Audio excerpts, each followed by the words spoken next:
The importance of providing this training is to give folks an alternative to dependency on the Bay. It's been obvious since at least 2012 that for a variety of reasons, livelihood, employment from Bay-related occupations has been on the decline. People aren't able to make the same amount of money, they're not able to support their families, they're not able to stay in their homes if they're only depending on the same thing that they've done for a number of years. So with that in mind, we came in and said, let's find opportunities that we can train you for so that you can find employment. Well, I was trying to look for a job, you know, off the water. I've got 3 kids, so I was trying to make a little more money to support them. And I had friends come to me and saying that they were, you know, giving the GED program out. And I figured that that was the next best step I could make. And that's where I started doing it. Well, I think that it is an opportunity for someone like Brandon to gain experience and then hopefully take that experience, get his GED along the way, and then go out and get a job possibly in the county or in a business where he can utilize the skills that he's gained and move forward and have a productive career. And then hopefully he can get a pension out of that or have some longevity where he can support his family. My experience with the GED classes is when I first started out, I didn't know much at all. I quit school in the 9th grade. And when I started back doing the GED program, I was kind of scared at first, but it wasn't like they were my employees or they treated me like family. And I really felt special there. Once the Bay self-destructed, there were no more jobs available. The money wasn't there, so CareerSource offered me the opportunity to go to school and participate in the program. And so I chose the HVAC refrigeration program at Lively Technical School. And I've been going there since August of last year. I will complete my 3rd semester this year, and I really like the program. Before I started the training program, I was waitressing part-time and then oystering full-time. I'd oyster during the day and then waitress at night. My future looks really great.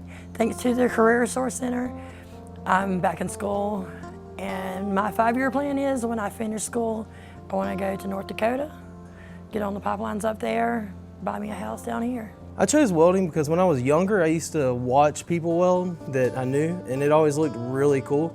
And I thought, you know, it sounds better than CDLs or HVAC. Sounds funner, looks funner. It looked really interesting. I like the fact that you can build stuff out of metal and it's pretty permanent. And then once I got in it, I loved it.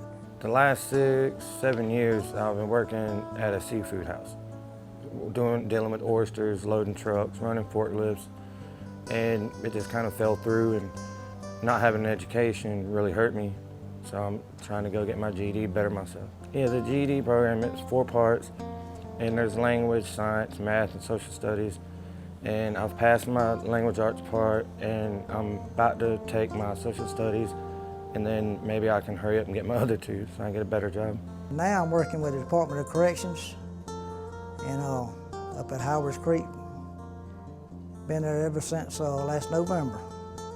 And I'm so proud to have that job because, like I say, getting my GED, starting everything, if I hadn't got that, I couldn't be where I'm at today. I want to thank Miss Val and Miss Jeannie for all the hard work they've helped me with. Yeah, Miss Cassidy, I want to thank you.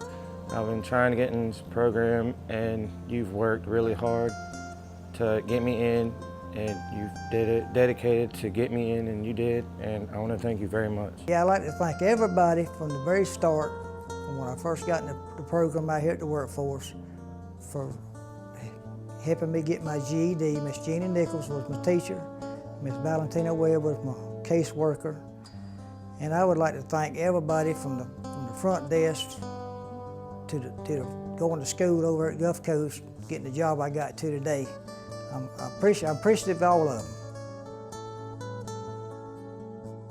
In addition to the training program that we've offered under the fishery failure in Franklin County, we've also had a shelling program in operation.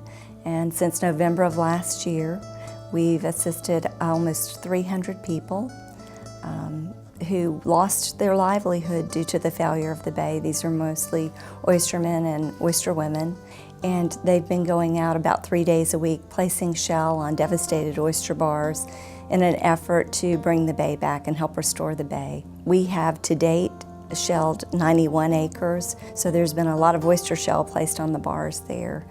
And we believe in hand shelling by the people who were displaced by the disaster, because not only does it restore the bay, which is a huge concern for everyone, but it helps restore the economy of Franklin County and the personal economies of the people who are doing the work, who, through no fault of their own, lost their livelihood.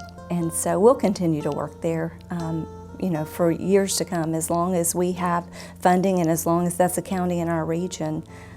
That is what we should be doing. We're public servants, and we're there to serve the people in Franklin County.